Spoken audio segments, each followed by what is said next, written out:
Bonjour, vidéo numéro 8 sur les automatismes. Alors, on commence à rentrer, donc on a fini le vocabulaire. Les premiers épisodes sur la vitesse, le diaphragme et la sensibilité ont été explicités déjà. Et là, on attaque un deuxième volet de l'apprentissage qui sont les automatismes. Voilà.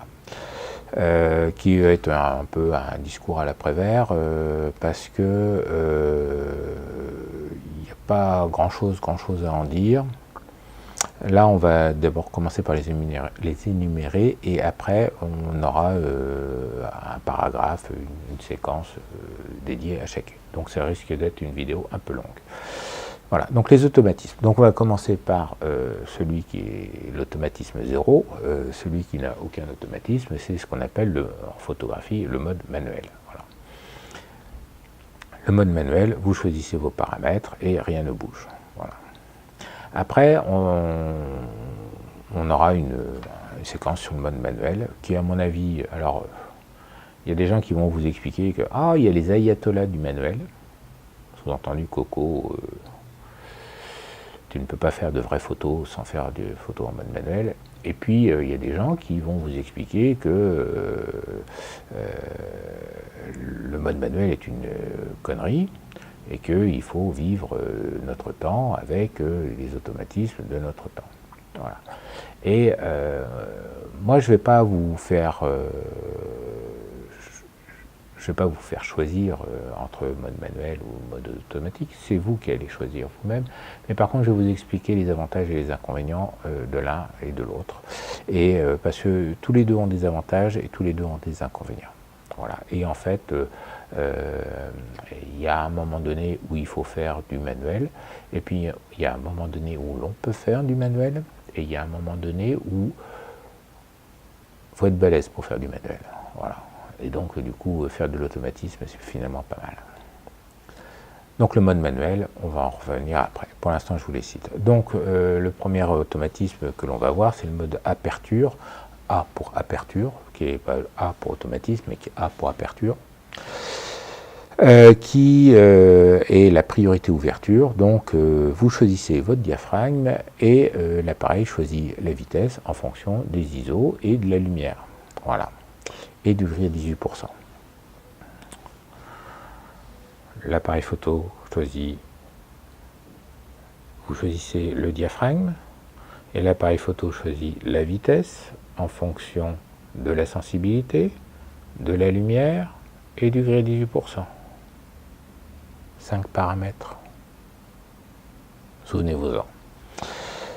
S ou time value pour les canonistes. S pour speed.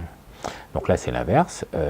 Vous choisissez les paramètres et l'appareil photo choisit la vitesse d'obturation. P pour programme. L'appareil photo choisit vitesse et diaphragme en fonction des autres paramètres, à savoir sensibilité, lumière et gris à 18%. ISO auto. L'appareil photo choisit les ISO pour faire matcher les autres paramètres. Donc si on met en mode programme et ISO auto, l'appareil photo choisit les ISO, la vitesse, le diaphragme en fonction de la lumière et du gris à 18%. Mesure matricielle, je l'ai mis dans les automatismes. Mesure matricielle, c'est l'appareil photo choisit à votre place les paramètres, choisit à votre place l'importance des valeurs de lumière dans votre champ en fonction d'espérer reconnaître le sujet que vous photographiez et d'appliquer les paramètres qui pensent qu'il convient. Ça commence à devenir de la lecture dans la boule de cristal et le marc de café. Bon, mais il faut avouer que la mesure matricielle fonctionne quand même pas trop mal, quand même. La balance des blancs, automatique bien sûr, balance des blancs auto. Donc là, l'appareil essaye de voir comment est votre lumière et comment est votre sujet pour avoir des couleurs qu'il pense correctes. On est encore dans le marc de café. TTL au flash, flash auto, l'appareil laisse passer plus ou moins d'intensité lumineuse du flash en fonction de la vitesse. Alors la vitesse macro-flash forcément, mais en fait il gère la vitesse de l'éclair, la durée d'éclair c'est la vitesse de l'éclair, et la vitesse de l'éclair il va toujours à la vitesse de la lumière, hein, ça ne change pas, mais sa durée c'est sa vitesse en temps de seconde, en temps de millisecondes, et en fonction de la lumière qu'il reçoit du sujet, et donc forcément du gris neutre qu'il y a ou qu'il n'y a pas, et du diaphragme que vous avez choisi, et ainsi de suite. Après, on peut ajouter d'autres automatismes qui vont aider à faire des images, mais qui ne sont pas réellement liés à l'exposition, comme l'autofocus, qui aide à faire la mise au point, sur un sujet contrasté, d'où la croix, parce que voilà, la croix d'autofocus est là. Donc c'est un automatisme à la mise au point. Chez Canon, il y a un système qui est pas mal du tout, qui s'appelle ADEP, A-DEP. Je ne sais pas si on le voit, je l'ai marqué là, ADEP, voilà, qui est une assistance au calcul de la profondeur de champ. Alors, je ne sais pas s'il y a ça sur tous les numériques, Canon, mais moi j'avais ça sur mon Canon EOS RT, qui était un argentique, hein, mais qui était un argentique qui était déjà autofocus. Et il y a un bouton et on clique sur le mise au point qui est proche, on clique sur la mise au point qui veut être loin, pouf, et puis clac, il calcule le diaphragme qu'il faut et il fait la mise au point à la distance qu'il faut pour que les deux soient nets. Et ça marche pas trop mal, voilà. Et puis on peut ajouter le VR, c'est la stabilisation optique pour avoir une image nette. Donc c'est un automatisme à l'image nette. Voilà. Donc voilà à peu près tout ce que j'ai pu lister moi comme automatisme. Je pense que je n'en ai pas oublié. Si j'en ai oublié, vous les mettez dans les commentaires. Et je ferai une vidéo complémentaire pour le traiter. Voilà. Donc, on va commencer par le mode manuel. Oui, on va commencer par le mode manuel, comme ça on s'en sera débarrassé, et le mode semi-automatique.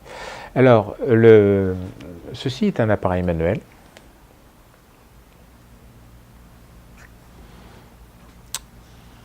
Ceci est un appareil semi-automatique. La différence se joue dans le fait que celui-là, il a un posemètre qui va m'indiquer ce qu'il pense de la quantité de lumière qu'il reçoit du sujet et des vitesses et du diaphragme que je vais choisir en fonction et comment je vais régler ça. Et c'est là que commence le hiatus et le problème du mode manuel. C'est-à-dire que si vous utilisez le mode manuel en disant « moi, Coco, je fais du mode manuel », mais que vous vous contentez simplement de cadrer, et puis tourner les boutons pour que les deux diodes s'allument, ou pour que l'aiguille arrive au milieu, ou pour que le bar graphe se mette sur le 0, on ne peut pas dire que tellement que vous fassiez du mode manuel au sens auquel je l'entends. Vous seriez un automatisme que ça ne changerait rien, parce que vous ne réfléchissez pas. Voilà. L'intérêt du mode manuel, le vrai intérêt du mode manuel, c'est qu'une fois qu'on a fixé les paramètres de vitesse, de diaphragme, de sensibilité, de correction d'exposition, il ne change pas. Il ne change pas de photo en photo, il ne change pas du jour au lendemain, il ne change pas. Tant que vous n'avez pas tourné le barillet de vitesse pour changer de vitesse, eh bien vous n'avez pas changé de vitesse. Voilà. Tant que vous n'avez pas tourné la plaque de diaphragme ou tourné la molette pour changer le diaphragme, vous n'avez pas changé de diaphragme. Et donc c'est un gros intérêt pour les sujets un peu délicats qui nécessitent de réfléchir un peu sur quand on va faire la mesure de la lumière. Et donc tous ces toutes ces vidéos vont nous amener à la vidéo finale de cette série-là, ce qui est comment on mesure la lumière. Mais grosso modo, voilà, quand vous allez devant un sujet et que vous allez vouloir amener une correction d'exposition parce que le sujet n'est pas rendu comme il faut, hein, par exemple, entre les vidéos que je fais là et les vidéos que je faisais avant, j'ai mis une petite correction parce que je me suis aperçu que j'étais dans une ambiance généralement blanche et que ça me faisait tout terne et tout gris sur des écrans pas calibrés. Donc du coup, je me suis dit, tiens, je vais mettre un diaph de plus et puis on va voir ce que ça va donner, et ainsi de suite. Voilà. Donc le mode manuel permet, sur des boîtiers manuels, ce boîtier est manuel parce qu'il n'a pas de pose-mètre. Il n'y a pas d'électricité dedans, il n'y a pas de pile, ça fonctionne avec des ressorts et des horlogeries et des choses comme ça. Et voilà, donc ça c'est, entre guillemets, ça c'est vraiment le manuel. Voilà. Voilà. Celui-là, il est semi-automatique parce que dessus, il y a un prisme pose-mètre qui est ajouté et qui permet d'avoir à l'intérieur une petite diode qui va ainsi vous donner l'exposition et vous dire si l'exposition est correcte ou pas. Voilà.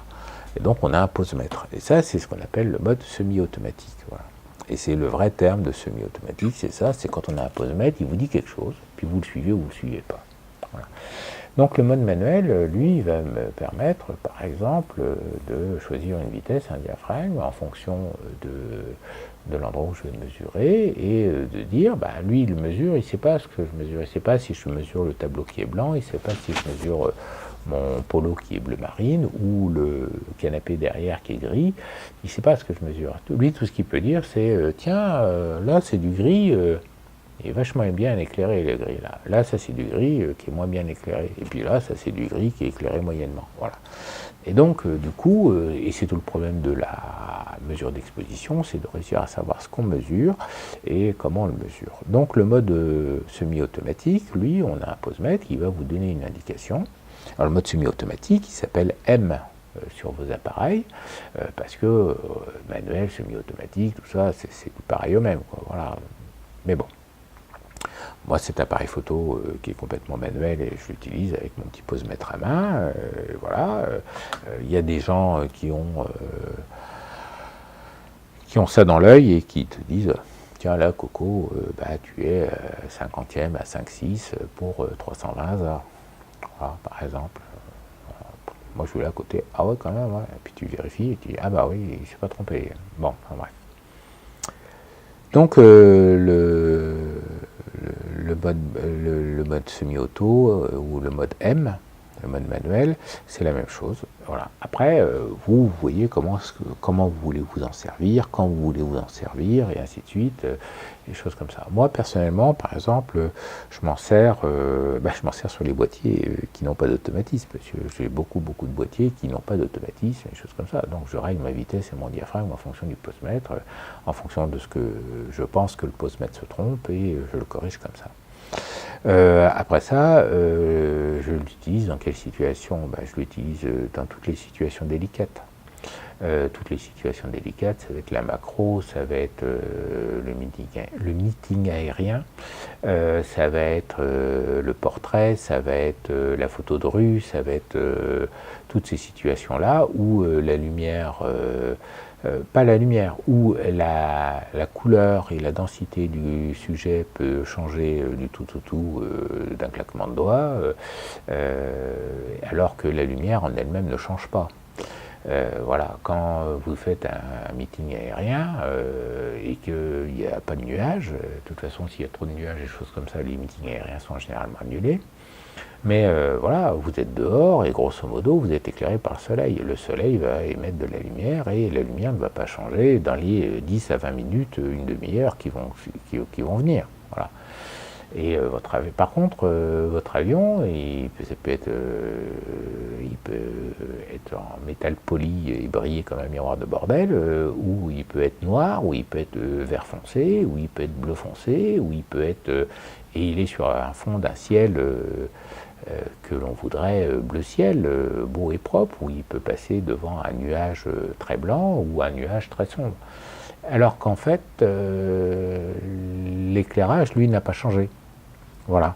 Donc, si vous laissez votre pose-mètre en automatique, eh ben, un coup il va surexposer, un coup il va sous-exposer, et ça va vous donner des photos très très inégales et un rendu de ciel très très inégal. Donc, vous allez mettre les deux photos l'une à côté de l'autre, et puis ça va pas être beau du tout, et ça va pas aller du tout dans la projection, dans le diaporama, dans la succession d'images que vous allez mettre sur le web.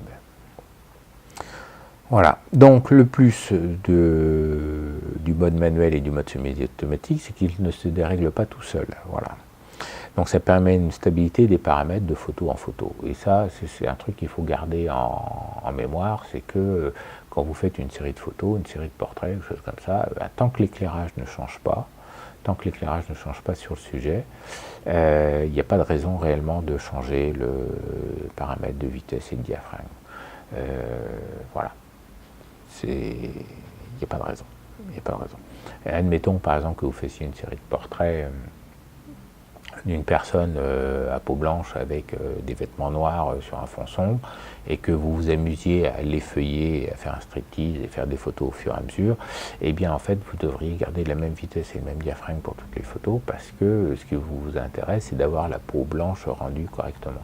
Et bien si vous le faites en mode automatique et sans réfléchir, eh bien quand elle va être toute habillée, elle va avoir le visage complètement illuminé, complètement cramé, parce que l'appareil va voir du noir partout, il va se dire oh là là, il faut que j'expose beaucoup, il faut que je fasse monter ça, des trucs comme ça, et au fur et à mesure que vous allez la dénuder votre modèle, eh bien vous allez faire monter les zones lumineuses par rapport à cet ensemble qui est tout sombre, et du coup l'appareil va changer ses vitesses et ses diaphragmes pour obtenir une moyenne, et il y a un moment donné où ça sera correct, et puis après un autre moment donné où ça va redevenir tout sombre et pas bien. Voilà. Donc le mode manuel, son gros avantage, c'est qu'il ne se dérègle pas, mais son gros inconvénient, c'est qu'il ne se règle pas tout seul. Donc ça demande une action de votre part, de refaire des mesures régulièrement, quand vous voyez que la luminosité a changé, que l'éclairage a changé, que les conditions de lumière ont changé, et savoir modifier ça. Et donc du coup, quand vous êtes en mode manuel et que vous faites par exemple de la photo dans la rue, ou de la street photographie, eh bien, si vous êtes en mode manuel et que vous avez fait votre mesure, eh bien, vous n'avez plus à vous en soucier, puisque vous savez que vos paramètres sont bien réglés, et puis vous mettez et vous cadrez, et vous passez comme ça. Et c'est beaucoup plus rapide que n'importe quel automatisme. Voilà, et ça se trompe beaucoup moins.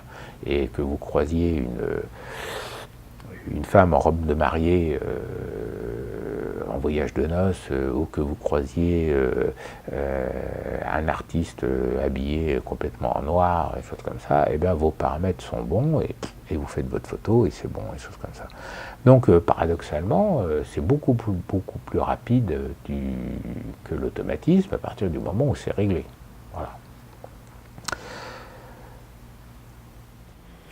Donc le mode manuel est intéressant à bien des égards pour plein de choses. Voilà. Donc,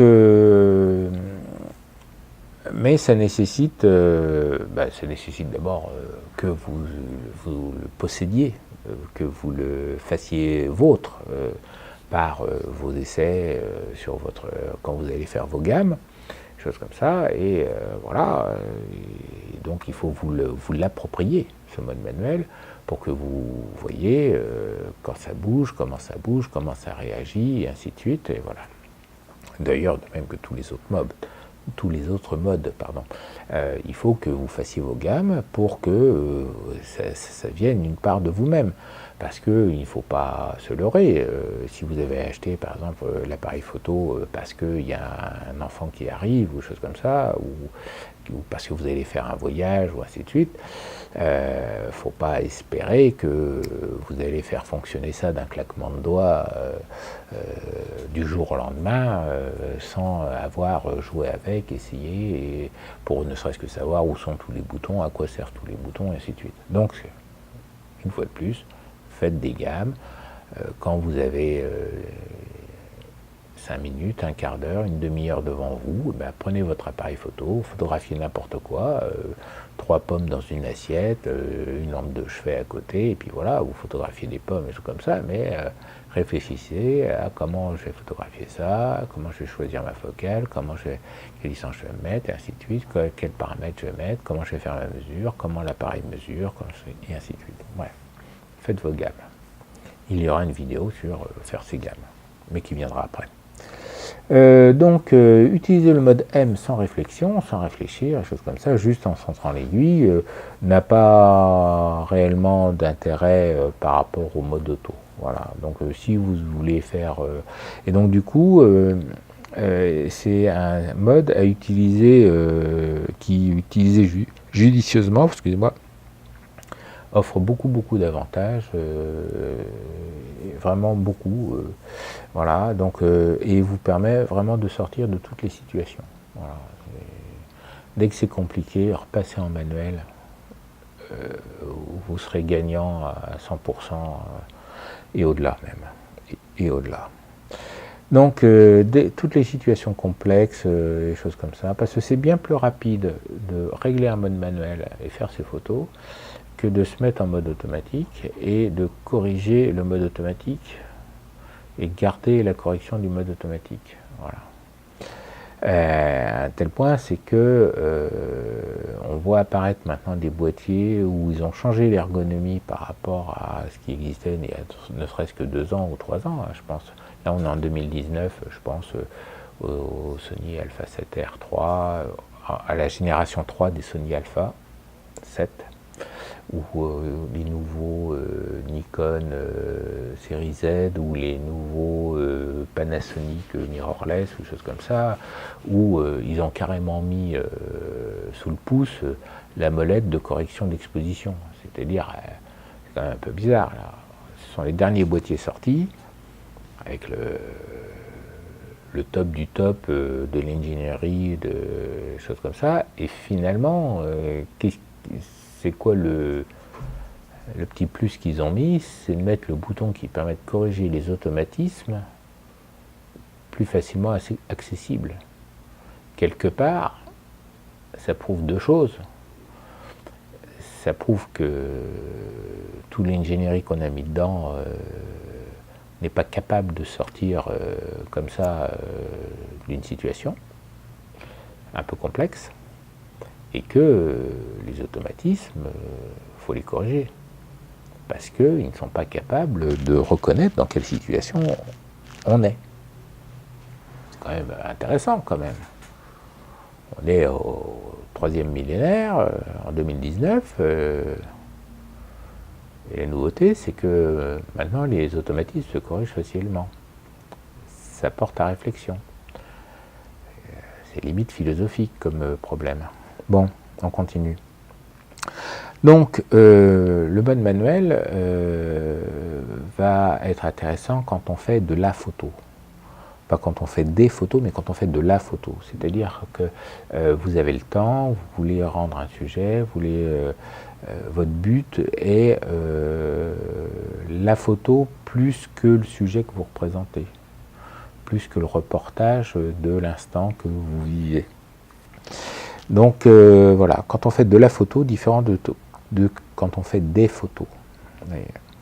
Et quand on a le temps de pré-régler, quand les conditions de lumière ne changent pas trop souvent, et quand le sujet est difficile, ou quand on est des contre-jours, ou quand on a des contrastes, ou quand on a des densités de couleurs qui sont hors normes, des choses comme ça. Je vous rappelle que votre appareil photo n'est pas capable de savoir quel sujet vous photographiez. Alors ça doit commencer à changer, puisqu'on a des autofocus qui sont capables de suivre l'œil, donc ils sont capables de reconnaître un visage, et mieux de reconnaître un œil dans un visage pour faire l'autofocus dessus. Je ne suis pas sûr qu'ils aient encore lié ça au problème d'exposition. Les premiers appareils photo à mesure matricielle, et c'est pour ça que j'ai mis la mesure matricielle dans les automatismes, Comparait donc le principe de la mesure matricielle, c'est on découpe le champ photographié en plusieurs zones et on mesure les luminosités de chaque zone. Et dans le premier appareil photo qui avait ça, c'était le Nikon FA. Il comparait les 6 zones qu'il mesurait. Alors 6 zones, parce qu'il mesurait effectivement 6 zones, mais il mesurait 2 fois la zone centrale. Donc la mesure se faisait sur 5 zones, mais la zone centrale était mesurée 2 fois.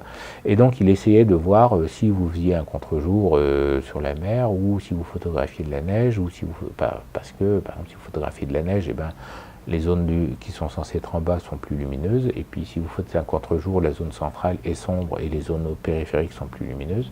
Et donc il comparait ça à une base de données pour essayer d'amener des corrections. Voilà.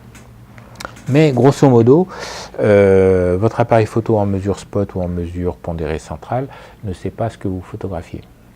Et en mesure matricielle, évaluative, multizone, suivant les marques, il ne sait pas non plus exactement ce que vous photographiez, il ne sait pas exactement la couleur que ça a, et ainsi de suite. Voilà, il essaye de deviner, mais ça ne marche pas terrible. Ça marche pas terrible, voilà. Donc le mode manuel avec un posemètre n'a pas réellement de sens si on l'utilise avec la mesure matricielle, parce que la mesure matricielle donne une réponse qui est corrigée de ce que l'ingénieur qui a fait le programme derrière pense que vous êtes en train de photographier. Donc ça n'est pas la mesure de base. Et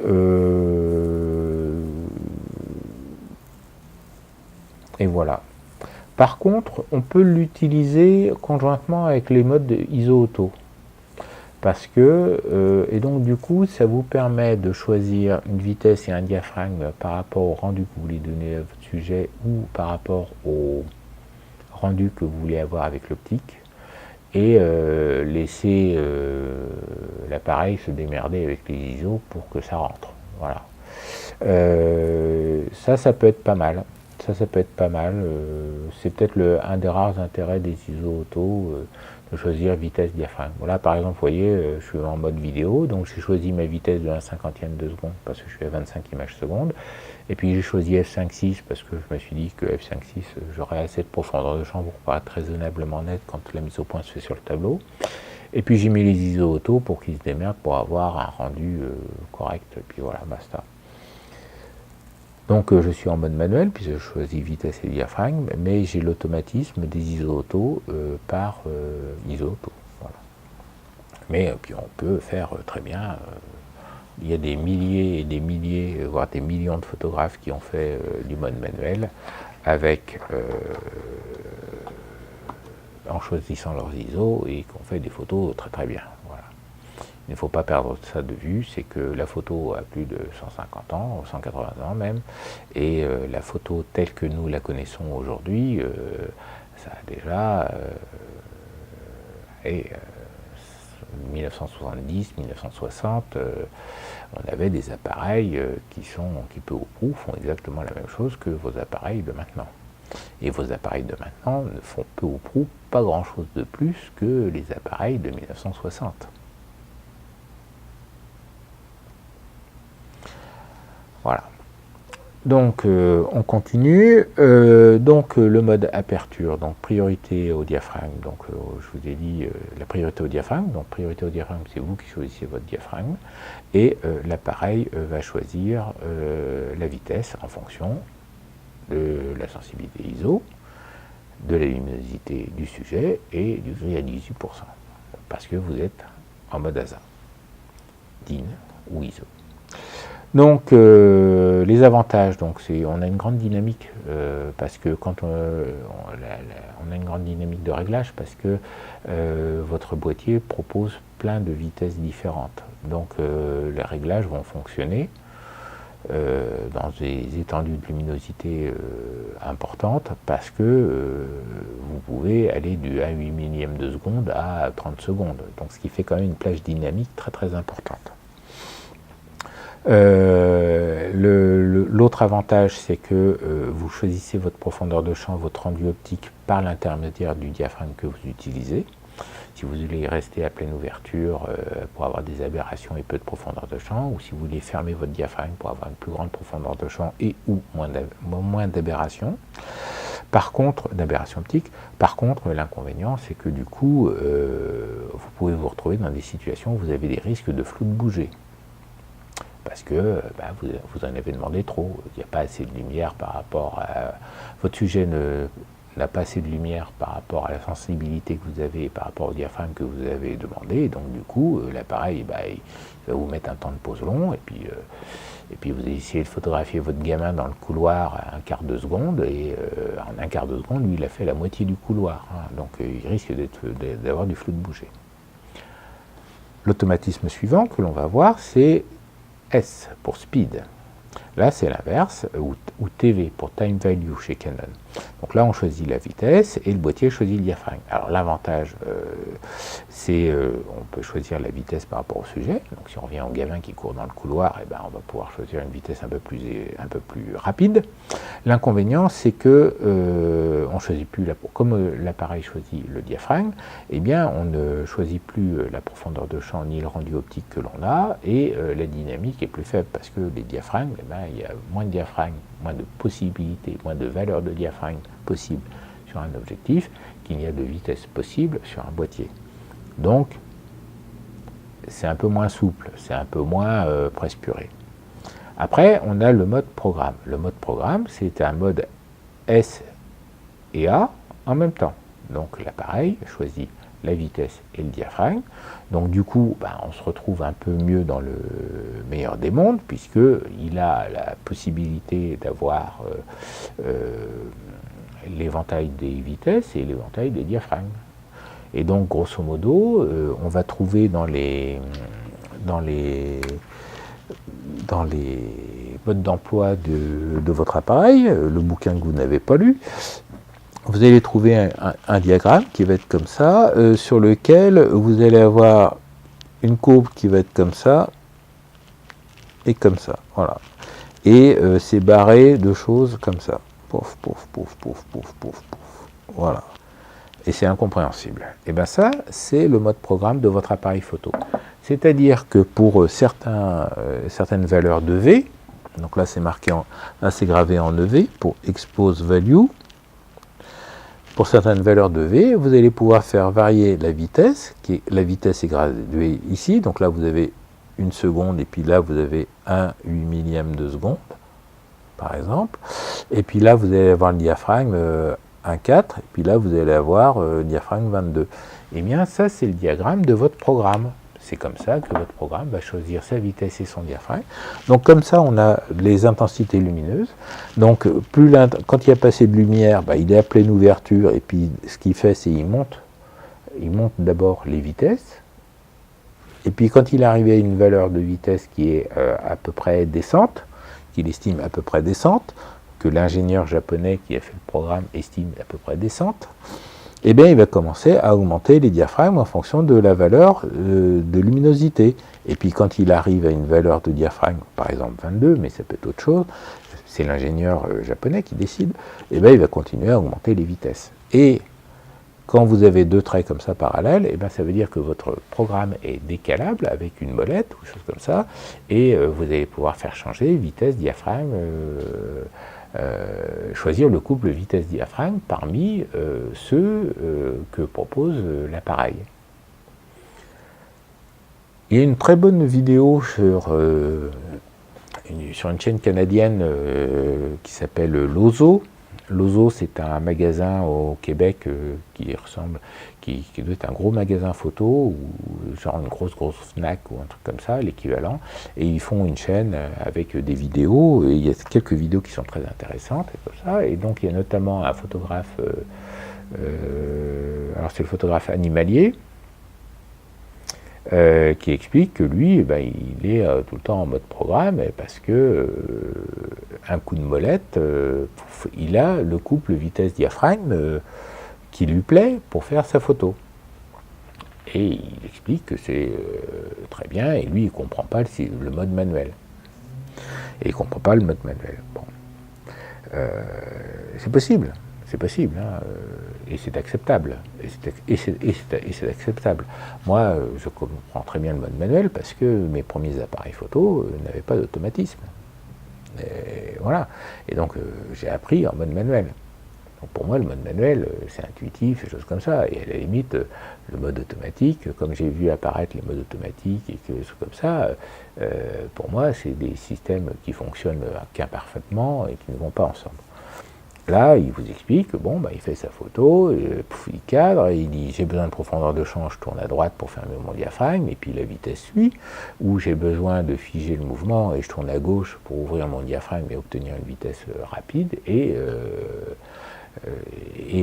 l'autre paramètre suit. Voilà. Donc, mais là où je ne suis pas tout à fait d'accord, c'est que bon, il ne tient pas compte de la luminosité du sujet et de son écart par rapport au gris à 18%.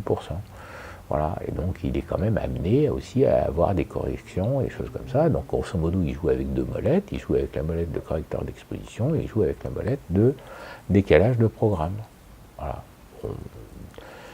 Comme je vous disais, avec le mode manuel, si vous vous contentez de centrer l'aiguille, éclairer les deux diodes, ou ramener le bar graphe sur 0, c'est pour faire que ça le mode manuel. Non, mettez-vous en mode, comme lui, en mode programme, et puis vous tournez la molette pour choisir votre vitesse ou votre diaphragme.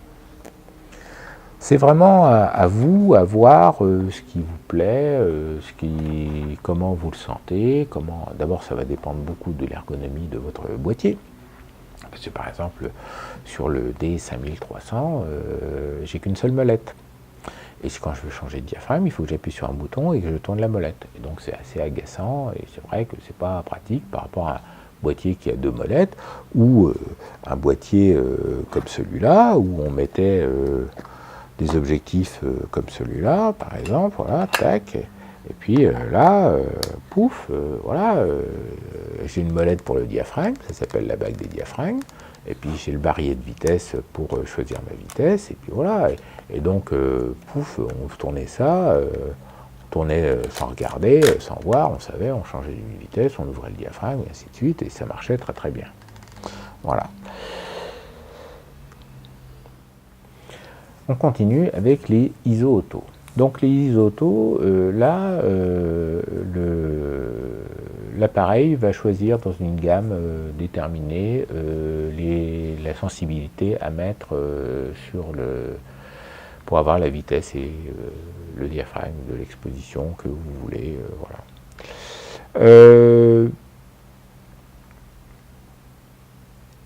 C'est pas mal. C'est intéressant. C'est relativement nouveau. Dans le sens où celui-là il a déjà 4 ou 5 ans et il les a déjà. C'est pas mal quand même. Par contre, il faut faire attention que ça ne s'envole pas dans des valeurs extrêmes. Et c'est un peu le souci quand on mélange les ISO auto avec un autre automatisme, A, S ou P, qui fait que l'appareil peut s'emballer un peu et aller sur les valeurs extrêmes du programme et faire monter les ISO alors que c'était pas nécessaire. Alors il faut moduler le jugement parce que ce phénomène-là existe toujours sur les boîtiers de 2019. Faut pas se leurrer. C'est un problème de régulation qui est absolument qui relève de l'humain et qui est difficilement programmable. Et donc du coup, c'est un problème que l'on a toujours sur les boîtiers modernes, genre la série 3 des Sony Alpha, ou ainsi de suite, quoi. Alors je parle beaucoup des Sony Alpha parce que visiblement tous les autres youtubeurs en ont acheté et ils trouvent ça merveilleux et moi pas du tout. Voilà. Mais je ne l'ai pas acheté. Voilà. J'en ai d'autres, mais j'ai pas celui-là. Et donc ça marche pas mal, mais ça a des possibilités de s'emballer. possibilité de s'emballer, donc du coup vous allez vous retrouver avec des ISO très très hauts et puis des diaphragmes fermés et des vitesses élevées, alors que le sujet ne le méritait pas, ne le demandait pas ou que ça ne vous plaît pas. Et le problème c'est que si vous augmentez les ISO de manière inconsidérée, vous allez avoir du bruit numérique, du bruit de sensibilité, mais aussi du bruit colorimétrique qui n'est pas très très beau. Autant enfin bon, et donc vous allez vous retrouver dans des sensibilités donc de 6400, 12000 ISO et peut-être plus, alors que c'est pas nécessaire, et d'avoir une photo globalement dégueulasse, alors que si vous aviez limité les ISO, ou que vous aviez limité pas mis un diaphragme si fermé, pas mis une vitesse aussi élevée, vous auriez peut-être eu une photo beaucoup plus exploitable et beaucoup plus agréable à regarder. Voilà. La mesure matricielle. Alors la mesure matricielle, donc c'est la mesure matricielle, c'est dans le système de mesure de l'appareil photo, où il va découper votre photo en plusieurs zones et il va essayer de voir et d'essayer de reconnaître le sujet que vous photographiez et d'essayer de réfléchir à votre place pour se dire « Ah ben tiens, il faut que je mette tel ou tel paramètre de vitesse ou de diaphragme parce que je pense avoir reconnu le sujet qu'il fait, et ainsi de suite, que c'est un contre-jour, que c'est de la photo sur la neige, ou ainsi de suite. » Ça marche pas trop mal. C'est idéal pour ce que j'appelle le mode presse purée. Donc le mode presse purée, c'est vous allez vous mettre sur la position verte ou en mode programme ou chose comme ça, et puis vous allez vous mettre en mesure matricielle et après tout faire réfléchir l'appareil à notre place sur les paramètres d'exposition, autant qu'il les affiche et qu'il les mette derrière. Je veux dire, ça sert à rien de les recopier. Voilà, donc c'est pour ça que je l'ai mis dans les automatismes. L'automatisme de la balance des blancs. Alors la balance des blancs automatique, c'est encore un automatisme. Donc là, l'appareil photo cherche à reconnaître la température de couleur de la lumière qui tombe sur votre sujet à partir de la lumière que réfléchit votre sujet. Et c'est là que ça pose problème. Voilà. Parce que par exemple, si vous photographiez quelque chose qui est très rouge, parce que par exemple une lumière de coucher de soleil ou quelque chose comme ça, eh bien vous allez avoir votre appareil va peut-être corriger votre dominante rouge, alors que non, c'est normal, c'est une photo de coucher de soleil, donc ou une photo prise au coucher de soleil et qui représente quelque chose qui est intéressant au coucher de soleil.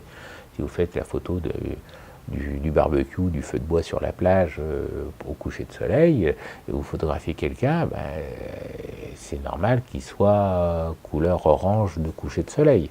Voilà, alors que la balance des blancs, elle va chercher à le corriger. Voilà. Quand vous photographiez votre petite amie, votre femme, vos enfants, votre ami, votre mari, vos enfants, qui vous voulez,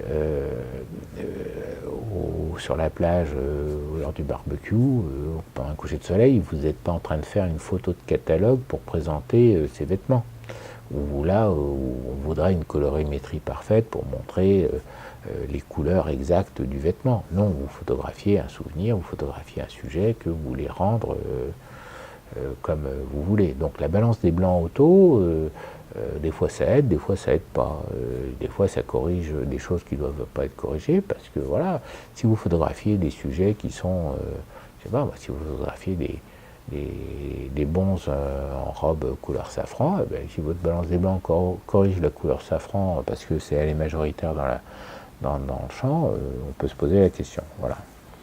Donc c'est d'une efficacité relative et c'est difficile à corriger en post-production à cause de la balance ambre, vert, magenta.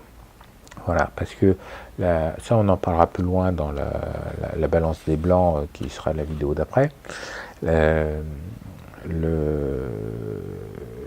peut faire toutes les couleurs avec un mélange subtil de lumière rouge, verte et bleue.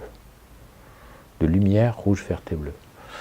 Et donc si on s'amusait avec 3 spots, un rouge, un vert, un bleu, et qu'on projetait sur un sujet blanc, et on pourrait faire apparaître à peu près toutes les couleurs. ça, vous verrez ça sur la balance des blancs, si en jugeant de la puissance rouge, verte et bleue. Et la température de couleur que l'on rentre dans l'appareil joue sur le canal rouge à bleu. Et il y a un autre canal qu'on appelle la teinte qui joue sur le canal ambre vert ou ambre magenta. Et ça, vous allez trouver ça dans les logiciels de traitement d'image, où vous en avez un qui est réglé en température de couleur, donc ça c'est de rouge à bleu, et l'autre qui joue sur le canal vert, grosso modo, sur l'amplification du vert, parce que le système colorimétrique rouge, vert et bleu est un système à 3 dimensions. Voilà, à 3 dimensions. Donc vous avez un canal rouge, un canal vert, un canal bleu, parce qu'on parle bien en synthèse additive avec la lumière. Voilà. Et vos filtres de Bayer, qui sont sur vos matrices d'appareil photo, ce sont des filtres rouge, vert et bleu. Voilà. Donc, la balance des blancs automatique, c'est moyen. C'est moyen. Personnellement, moi, je l'utilise ad minima, voire pas du tout. Je l'utilise en vidéo, là, actuellement. Là, normalement, je suis en balance automatique. Mais en photo normale, en photo, quand je fais de la photo, parce que je fais de la photo aussi, je ne l'utilise pas. Je préfère me mettre, soit je choisis la balance des blancs fluorescent quand je fais de la photo avec des tubes néons, soit lumière du jour quand je suis en extérieur, et en fait j'utilise très très souvent la balance des blancs lumière du jour, car elle me permet de plus facilement de corriger en post-production quand je développe mes RAW, de jouer plus facilement sur mes capteurs. Ce réglage de la balance des blancs automatique n'est pas anodin, car il est fait avant l'enregistrement sur la carte, et ça joue sur les amplifications des 3 canaux rouge, vert et bleu qui sortent du capteur. Et si on met une balance des blancs vraiment à côté de la plaque, eh bien on ne peut pas récupérer les couleurs correctement après, parce qu'il y a trop d'écart, notamment sur le canal vert. Voilà, canal rouge et bleu, on réussit toujours à les superposer pour obtenir une teinte neutre, mais le canal vert, des fois on a des soucis, et donc il faut faire attention à ça et utiliser ça avec parcimonie. Le TTL au flash. Alors le TTL au flash, c'est un automatisme qui est destiné à régler la valeur du flash. On en parlera plus longuement dans la photo au flash. Tout ce qu'on peut dire, c'est que ça marche pas trop mal, mais c'est un niveau d'automatisme qui est beaucoup moins luxueux que les automatismes de mesure. C'est un niveau de mesure, c'est une qualité dans la mesure, le niveau technologique mis dans la mesure TTL au flash n'est pas le même niveau de technologie mise dans la mesure de la lumière continue, et vous n'avez pas encore de matriciel vraiment, de mesure matricielle TTL au flash qui fonctionne vraiment bien, et on est encore quand même avec des mesures TTL bien bourrin, et ça marche pas terrible quand même, hein, et se fait piéger rapidement si votre sujet qui renvoie le plus de lumière n'est pas exactement sur la zone que vous mesurez, choses comme ça. Donc ça, c'est quelque chose qu'il faut apprendre à... Il faut savoir comment votre appareil réagit pour savoir quand l'utiliser, pas l'utiliser. C'est vraiment d'une marque à l'autre, d'un flash à l'autre que ça va réagir de manière différente, choses comme ça, parce que le système de mesure TTL au flash, c'est pas encore au point. Alors l'autofocus, l'autofocus, vous savez ce que c'est, hein, c'est la mise au point automatique. Donc c'est aussi un des nombreux automatismes de la photographie, c'est pour ça que je l'ai mis dedans. Ça ne joue pas sur l'exposition, ça joue sur la mise au point. Donc la mise au point se fait par un module qui est placé, alors pour les appareils photo réflexe, hein, réflexe à miroir. La mise au point se fait par un petit module qui est placé derrière le miroir et derrière l'objectif, et donc voilà, ce qui implique que ce système-là implique notamment que certains types de boîtiers sont moins bien lotis que d'autres, dans la même marque, dans la même marque s'entend, et par exemple les boîtiers APS-C sont mieux lotis que les boîtiers full frame sur ce point-là, parce que les boîtiers APS-C sont issus d'appareils photo identiques au full frame.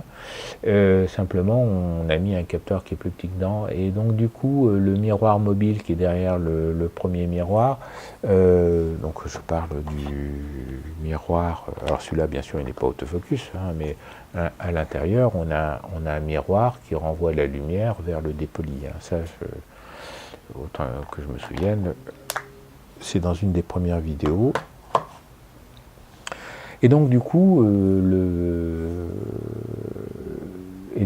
les zones de capteurs d'autofocus sont mieux réparties sur les APS-C que sur les full frame, ou sur les full frame, ils sont encore quand même bien au milieu, alors que sur les APS-C, ils vont jusqu'au bord. Et c'est là où justement les mirrorless, donc les appareils photo sans miroir, ont un peu plus... ont ramené quelque chose pour les appareils photo full frame, c'est que comme ils font leur autofocus par mesure de phase de contraste sur l'image réelle enregistrée, et bien ils peuvent faire la mise au point, y compris dans les angles et dans les bords et des choses comme ça. Donc ça c'est un peu mieux comme ça. Donc l'autofocus, ça peut se planter sur tous les sujets qui sont répétitifs. C'est précis, étonnamment c'est beaucoup plus précis que l'œil humain sur les focales courtes. Ça sert aussi à pallier une qualité de fabrication qui serait trop coûteuse. Parce que plus vous avez des capteurs avec des détecteurs petits, avec des pixels petits, plus il faut une finesse de netteté de mise au point qui est difficilement observable à l'œil sur le verre dépoli, qui autrefois sur les appareils on avait ce qu'on appelait les stigmomètres ou les télémètres couplés ou des choses comme ça qui permettaient une mise au point très très précise. Mais du coup ça oblige à avoir une précision de positionnement du premier miroir pour aller vers le dépoli et du deuxième miroir pour avoir le système d'autofocus. Donc ils ont délicatement et sans faire de bruit enlevé ce stigmomètre, ce qui permet du coup d'avoir l'autofocus qui fait la mise au point de manière très précise, parce que là du coup c'est un système à deux corps, le détecteur et le capteur, et donc c'est assez facile à régler, et on vous offre même la possibilité maintenant de régler des corrections de micro-positionnement de l'autofocus pour justement pallier, gagner 5 minutes, 10 minutes d'opérateur pour régler la position du détecteur d'autofocus. Voilà, donc avec ça, vous avez en plus gagné le droit de régler votre appareil vous-même. Alors c'est bien parce que vous pouvez régler l'appareil vous-même, autrefois il fallait l'envoyer à SAV, donc c'est quand même un plus. Mais c'est un moins parce que du coup il se dit, Coco, puisqu'il va pouvoir le régler lui-même, à la limite, si le miroir il bouge un peu, c'est pas bien grave, et s'il n'est pas bien réglé à 45 degrés, c'est pas bien grave parce qu'il va régler lui-même. Voilà, donc l'autofocus est plus précis que pour les courtes focales, et le problème c'est que donc ça peut se planter sur les sujets répétitifs, ça peut pomper sur un sujet qui passe devant alors que vous photographiez l'oiseau qui est derrière, et puis vous faites vos photos en enfilées comme ça, et puis il y a un arbre qui passe derrière ou un truc comme ça, et puis ça accroche derrière, et puis ça revient devant, et des choses comme ça. Donc voilà, c'est pas forcément voilà. Et donc on ne sait pas où est le sujet, l'autofocus, c'est pas ce que vous photographiez. Donc vous dites, vous voulez là, et puis vous êtes obligé de lui dire à quel endroit vous photographiez, sinon il prend n'importe quoi, des choses comme ça. L'automatisme à la profondeur de champ A-DEP de chez Canon, j'en ai déjà parlé. Et la stabilisation VR, ça sert à mesurer vos mouvements et à corriger vos mouvements à vous, et les mouvements à vous et les mouvements de l'appareil. Ça ne corrige pas les mouvements du sujet. Voilà. À ne pas confondre avec la stabilisation, donc là je parlais de stabilisation optique. à la stabilisation image que l'on peut avoir dans les vidéos. Là, ce contraire, ça va essayer de stabiliser l'image, donc aussi le sujet éventuellement. Voilà. Voilà à peu près tout ce qu'on pouvait dire sur à peu près tous les automatismes qu'il y a dans votre appareil photo que vous venez d'acheter et dont vous voulez savoir comment ça fonctionne. Voilà. Les vidéos suivantes à venir, donc ça sera sur la balance des blancs et la balance des blancs, les modes de mesure qu'on a fait que effleurer, et après on attaquera les réglages de base et la mesure d'exposition. Voilà. Comme toujours, pensez éco pour essayer, comprendre et optimiser, et faites des photos. Au revoir.